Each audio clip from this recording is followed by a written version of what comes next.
Alrighty, all this week I have been doing a week in the life series of episodes about what we do on our food truck and then also what we do in our personal life and how we handle and juggle both of those things. So today we are up to Thursday. So I'm going to jump right in and tell you guys what we do on Thursdays.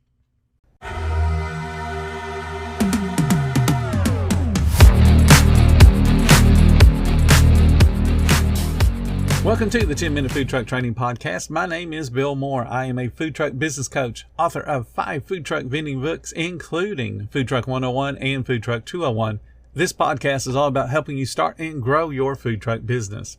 Table Needs welcomes you to listen in as Christian and Tracy, co-owners of Restless Coffee, spill the beans on their debut year in the food truck scene, uncover the secrets behind their secret menu, how they continually provide stellar customer service, and why building a strong community following is so important.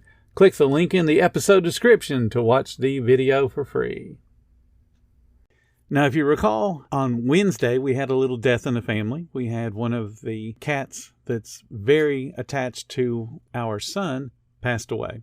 So we had to deal with that most of the day. And that put us behind a little bit on our normal prep work that we would do. So on Thursday, I get up normally at 5:30. So on this particular Thursday, I got up at exactly 5:30. Normally, I'm one of those people that's slow to wake up. So I'll kind of sit there for a few minutes or lay there for a few minutes, try to wake up. Then I'll sit up, look at my phone to see what's been going on in the Facebook group overnight, and kind of wake up during that few minutes where I'm scrolling through to see what needs to be approved as far as posts go and if there's been any moderation alerts that I need to handle. As soon as I get good and woke up, usually takes me about 10 minutes. I get up, go in, take a shower, and then I'm going to head over to the food truck. After I get done with my shower, I wake up Melissa, and then she's going to take her time waking up, and she does it as slowly as I do, and then she ends up heading over to the food truck when she gets fully awake. So when I get to the food truck, I want to describe our food truck to you. So as soon as I open the door, and remember our food truck is located in our RV park. It is a straight line from our RV that we live in, and I can walk to it in 2 minutes, perhaps, if I walk really slow. Open up the back door, and inside the trailer, we're going to have on the left-hand side, starting with the back door, there's a 15-pan Megatop Hosasaki prep cooler. Right next to it is a 5-foot table. That table straddles the wheel well. We cut off both of the back legs so it's at the right height to be able to keep a flat surface between the prep station and the prep table. Moving down towards the back part of the trailer where the sink package is, the next thing besides that 5-foot table, which has a shelf on it, sitting on that 5-foot table is going to be our pizza oven. It's a 42-inch total chain pizza oven. So next to that table, we have a 24-inch square prep table, and we're using it to land things on it. That's where we would land the pizzas and cut them up and box them up. Beside of that table, and that table is also straddling the wheel well. One leg is on, one leg is off. So beside of that, we have a 27-inch true freezer unit, and it is a worktop. So on top of it, I have a warmer unit that we put our biscuits in, we put our sausage in, we put the gravy in, and that's what we're going to use to hold the pizzas while we're waiting on somebody to come and pick up a pizza they've ordered. So that unit sits again on top of the true freezer. Right beside that holding unit is a small coffee maker that we use the little K-cups in, but I make my own K-cups. I don't spend the crazy amount of money they want you to spend on those K-cups. So I put in coffee in the little K-cup holders, and then I can brew 1 cup at a time. Again, we are not super high volume, and I sell way more iced coffee than I do hot coffee. So it's not a problem for me to brew 1 cup at a time. But I also understand that we do have families that come in. I have a bigger Mr. Coffee maker where I can brew a whole pot at one time. So I've got a backup in case somebody comes up and orders 3 or 5 coffees. So I'm not making them wait on me to do one at a time. Then there is about an 18-inch gap. And then our triple sink starts, goes across the back. Now above the 24-inch prep table and above the true refrigeration unit, there are 2 48-inch wire shelves that we put, pots and pans and other paper products and stuff up there on the shelving units. If we were to travel, we would strap those in with bungee cords so that nothing is sliding and moving off. So now we're on to the sink package. Again, a triple sink goes across the back. Right beside the triple sink, we have the hand wash sink. The triple sink that we have has drain boards on both sides. So we can stack dirty dishes on one side, have the wash, rinse, and sanitize all set up. And then we have the drain board to allow our stuff to dry. Back behind the triple sink It is a V-nose trailer, so there is the V-nose across the back. That's where we set some of our small appliances that we use. We have 2 Instapots that we use for some of the meat products that we do. We also have the Mr. Coffee sits back there. I have a rack that goes through a dish machine, but I use it to hold all the scoops and the ladles and the spatulas and all those kind of things are sitting inside of that, and that allows them to dry nice and easily. Then along the wall beside the hand wash sink, we have obviously paper towels. We've got the soap to wash your hands with. We've got a first aid kit. Above the paper towels, I have a rack that holds squirt bottles with degreaser and all-purpose cleaner, and then a sanitized water. So all of that is right around coming back on the side, on the right-hand side, where the pickup window is, or the order taking window is. Right next to the triple sink, there's a gap, another 18 or so inch gap. We've got a trash can there to dump our paper towels when we wash our hands. Right beside that trash can is an 18 inch by 30 inch countertop. It does not touch the wheel well. It sits right adjacent to the wheel well. And on it, I have the different flavors I have for the lemonades and the iced coffees. We use Monin products, so there is a rack that holds 11 bottles of different Monin flavors. Beside of that countertop is a 108 quart ice bin, and it's self-draining. So that way I don't have to worry about there being water accumulated in the bottom of an ice bin. That's a big no-no for the health department. Beside the ice bin I use to scoop ice for drinks and lemonades, the iced coffees and lemonades, I have 2 more coolers that are set one on top of another. The bottom one's empty. I use it to refill all the other ice bins. The other cooler is a smaller cooler that I hold in it the ingredients for the iced coffees, the oat milk that we use, the 2% milk that we use. I also have a Almond Joy creamer that I use to make a soda drink with, and then I've got iced tea. All of that is inside that cooler. I keep it iced, and I take temperatures on it throughout the day and record those temperatures so that I can prove to the health department that the food that we're holding in there, especially the dairy products, are held below 40 degrees. Once a day, I will empty out the excess water that is melted, so it becomes mostly ice with a little bit of water in the very bottom of it, because the water helps conduct the temperature much, much better than if you were just to set it in a bunch of ice that has no water in the bottom of it. And we fill that particular ice bin up out of the one I use for the drinks. We fill it up usually once a day. Going from there, there's a small gap just big enough for me to stand into, and that's exactly where our order taking window is. We have an order taking window that has 4 panels. Each panel is roughly 15 inches or so wide. The 2 middle panels slide, and there's 2 screens. So we can open up the glass part and have 2 screens, or we can open up one glass and have 1 screen. The 2 end panels, they are fixed. They do not slide. So everything has to be handed out through that middle section. The way that ours is laid out, only the one right-hand side sliding unit can be used. So that's the one I take orders from and the one I pass out food from. It is a little congested if we're busy, but again, we are intentionally low volume. So very rarely do I have to pass out food at the same time I have to take an order. It does happen, but it's not a constant having to fight with people. Hey, can you step aside for a second so I can hand this food out? Beside of that, there is another 18-inch counter. This is a 2-foot by 18-inch counter that I have my cash drawer sitting on, and then the POS system that we use is sitting on top of that. And I use at this moment an 8-inch tablet to be my POS. There's a problem with that because the tablet's just a little bit too small. So in all likelihood, I'm going to order a much bigger tablet for me to use for the POS system. But for right now, the 8-inch tablet works just fine. Beside of that counter is another 5-foot counter. One leg has been cut off because it's straddling the wheel well, or sitting on top of the wheel well. And then it's got 2 shelf unit above it. That's where Melissa does most of her prep work. On that particular counter, there is a microwave. There is a open space for her to wrap sandwiches and assemble sandwiches. There is a small panini press. There's a toaster for us to create toast for our breakfast products. And then there's an electric eye. So if you can imagine all that equipment set in sequence there, it's very tight. She has just enough room to pull a wrap and be able to assemble whatever sandwich she's assembling. Very, very tight space. On the 2 shelves above it are all the things that she's going to need to either cook or to wrap or to prepare sandwiches. That's on the immediate shelf above the workstation. Then on the upper shelf, there's backup paper supplies and potato chips and that kind of thing. So that's where a lot of our food is. On the under counter shelf, the one that's below the work surface, we have the meat slicer that I pull out to slice all of our meats. We have a instant hot water pot. Basically what it does is it boils water in just a few seconds, and that's what we use to make our gravy with. So we can make small batches of gravy and not have to make a whole bag of gravy at one time. There's also some backup herbs and other things she uses to flavor some of the foods that we sell. And then there's a spot where she is storing her frying pans where she's cooking the eggs. We do 2 types of eggs. We do a round sandwich egg, and that is done in a microwave. And once you learn how to do it, it's real simple. So what we do is we take an egg, crack it into this holder. We break the yolk, salt and pepper it, put it into the microwave. Takes about 50 seconds, it comes out, and it is a perfectly cooked egg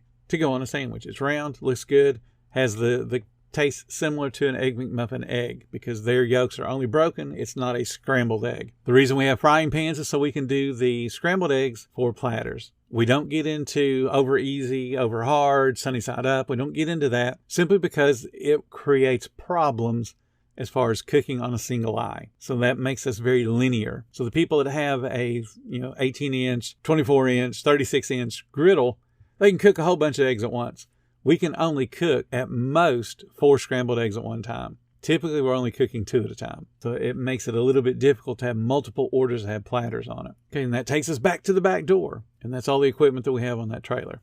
Now let's talk about what we do. So as soon as I get there, I'm usually there right at 6 o'clock or within a couple of minutes of 6 o'clock. First thing I do is open up the door. I go in and turn on the warming unit. And then we have a small convection oven. I forgot to mention it. It's on the lower shelf on the left-hand side. And we use it to cook our biscuits. I also use it to cook sausage and to cook bacon in. So I'm turning on that oven so it can preheat. Turn on both of those units as I walk through.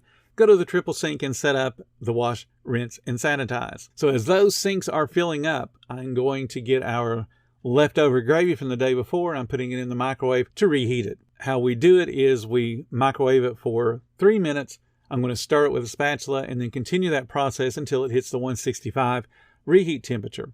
Once it hits that 165 reheat temperature, it goes into the holding unit. While I'm doing each of those 3-minute intervals when I'm not messing with the gravy and it's in the microwave just doing its thing, I'm setting up biscuits to go into the oven. I'm setting up bacon. I'm setting up sausage. The biscuits will be the last thing that I cook because I want them to be as hot as possible when we go to open. So I start with the sausage because it cooks the quickest and it holds all through breakfast. Usually cook 4 to 6 pieces at a time. Bacon. We sell bacon all through breakfast and all through lunch because we sell BLTs and we have a club sandwich that has bacon on it. So we have to have bacon all day long. So I'm cooking a lot of bacon. I cook usually 8 strips at a time. I put 4 on each pan, cook it in the oven. It takes about 17 minutes to cook and it comes out just under being crispy. And I have a timer for each one of those. On the upper shelf of the prep table I was telling you about, it has a timer. The timer has 4 different channels that I can set different times on. I have one set for 2 minutes, which is just we need to add on cooking because something's not quite hot enough. So we set a 2-minute timer. We have a timer set for the biscuits, which is a 7-minute timer. When the biscuits are done after the 7 minutes, they are above the 140-degree serving temperature and they're cooked. All we gotta do is add on the butter, ready to go. We use a par-baked biscuit. The other 2 timers are set, one for sausage, one for bacon. The way that I do both the sausage and the bacon is I cook them halfway through, so the timers have to be used twice. When it goes off the first time, I'm taking the product out of the oven and flipping it over. Doing the same with the bacon, turning it over. Putting it back into the oven and hitting the timers the second time. When the product is done, because remember, I'm juggling all this by going back and forth to the microwave, going back and forth to the oven when something goes off. When it gets done, I pull out the one product and then put the new product in. So if I pull out the sausage, then the bacon's going to go in. I don't like to commingle the sausage with the bacon simply because the bacon is going to splatter and I don't want that getting onto the sausage or to the biscuits if I was trying to cook biscuits. So the bacon's always going to go in by itself. The sausage always goes in by itself. The biscuits always go in by their self. When I pull out a meat product, I'm going to put out a line of paper towels and I'm going to take those pieces of meat and lay them on the paper towels to absorb the grease that is accumulated on the top and then get the grease off the bottom. Then I'm going to take those products and put them into their appropriate pans and set them in the holding unit. Bacon we hold at room temperature, and then Melissa just pops it in the microwave for 10 to 15 seconds to give it that little boost of heat. The bacon, I wrap the 8 pieces that I cook at a time, I wrap them in aluminum foil. So we have packets of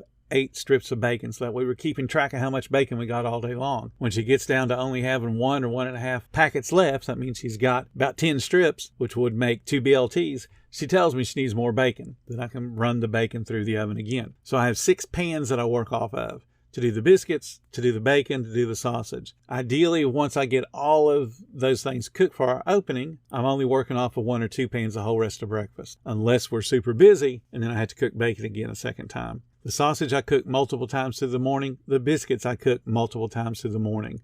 The way that we do our biscuits, we can cook as few as 1 and up to 6 at a time, and the sausage is the same way. We can cook as few as 1 or up to 6 pieces on one tray. And I actually could cook a total of 12 at one time if I absolutely had to. The biscuits, I can only do 1 tray at a time, and again, the maximum will hold is 6 biscuits. Typically, we start out with 5, and usually when we sell 1 or 2, we go ahead and start the next run of biscuits. Again, they only take 7 minutes. Not a bad hold time if we actually run out. On Thursdays, Melissa has to come in. She usually comes in about 6:30, and she starts doing a fresh gravy. She'll start doing the pulled pork that we do, the mojo pulled pork that we create our Cuban with, and she'll also do a fresh taco meat. She had to do all of these on this Thursday because normally she would do it Wednesday evening, but because of what we had with the cat dying, we had to put all of that off until the Thursday morning. I also didn't do any of my slicing, which meant that once we got the food truck open, I was going to have to slice the different meats that we use, the ham, the pepperoni, salami, and roast beef. Roast beef, we had enough carryover. We didn't have to slice, but I did have to slice a full stick of salami, a full stick of pepperoni, and a full 10 pounds of ham. So I had to do all of that in between taking orders. And it's something I'm accustomed to because we had to do that at Quiznos all the time. So it wasn't a big deal. For some people, it could be a panic, but it's not. You just get used to doing what you got to do. The way that our service works is we have a couple of people that they are coming as soon as I put up our flags. We have 2 flags, and we have taught all of our residents that if the flags are up, we're open. If the flags are not up, we're not open. The flags can be seen from about 50% of the park, more or less. So that gives that visual cue to a lot of people. 7 o'clock, as soon as we get ready to open, I go out, put those 2 flags up. I take a towel with me. I wipe down the serving shelf where the pickup window is. I wipe down the picnic table that we have. We also have a bench for people to sit at. I wipe that down, and we have a trash can there for people that choose to eat at the picnic table. They have somewhere to throw away the trash. So all that stuff gets wiped down. We make it look very nice and inviting. We have a small tree that's on the RV site, and it gives plenty of shade for people in the summertime. And then it also has a few plants decorated around it, so it looks pretty nice. It's a very inviting space for someone to come and order some food. So at 7 o'clock, we open up. There's a gentleman that lives right across the street from us. He comes over every morning. He gets 2 English muffins and a sausage patty for his dog. He visits us every single day that we're open. He's almost always the first guest that we have, and that's awesome. He spends $10.14 every single time he comes over. I do not mind that a bit. Then there's a couple other folks that come in within the first half hour or so. They are consistent. They get a biscuit sandwich, or they get a biscuit and gravy. Then we get the people that only come and visit us once or twice during the week that we're open. And they'll come and get the platters and the biscuit and gravies and spend a little bit more money. On average, we do well over $100 for breakfast. So that gives us plenty of time to be able to do the meat slicing and all the other prep work we do to get ready for lunch. We have done as much as $300 for breakfast. And it was still relatively easy because, again, Melissa and I both worked at Hardee's. We both worked at Burger King. We actually met at Burger King. She worked at McDonald's when she was a teenager. I worked at McDonald's when I was older. So we've done breakfast. It is not a problem for us to put out breakfast. We've got the workload very balanced so that as soon as an order comes in with certain products on it, I know what I got to do to help her, and then she knows what she needs to do to get the food out in a timely manner. Breakfast is easy. Most people don't want to do breakfast because it is a low check average. The neat thing about breakfast, though, is it becomes a habit. People incorporate you into that habit because their day is just first starting. It's going to be their first meal. So no matter what their habits are, if they include you, they're going to see you very frequently. As I said, we have gentlemen and we have a lady that comes every single day that we're open. And then we got other folks that are coming 2 to 3 times out of the 4 that we're open. They don't come every day, but they come the majority of days. We're a part of their habit. And of course, the restriction is money. Can they afford to eat out for 4 mornings in a row? So that's what we do to get set up for breakfast. Now tomorrow I'll spend more time talking about what we do at lunchtime. Thank you so much for listening to the 10-Minute Food Truck Training Podcast. If you're finding all the information helpful to your food truck business, please become a monthly supporter of the podcast. Just hit the support button or follow the link in the description. Every little bit does help keep us going. Join our Facebook group. It's called Food Truck Training. We have a whole bunch of awesome members at all different levels, from brand new beginners to decades-old veterans. They've all got your back when it comes to helping you with your food truck. And again, thank you for listening. Come back tomorrow because I got plenty more to say when it comes to helping you and your food truck business grow.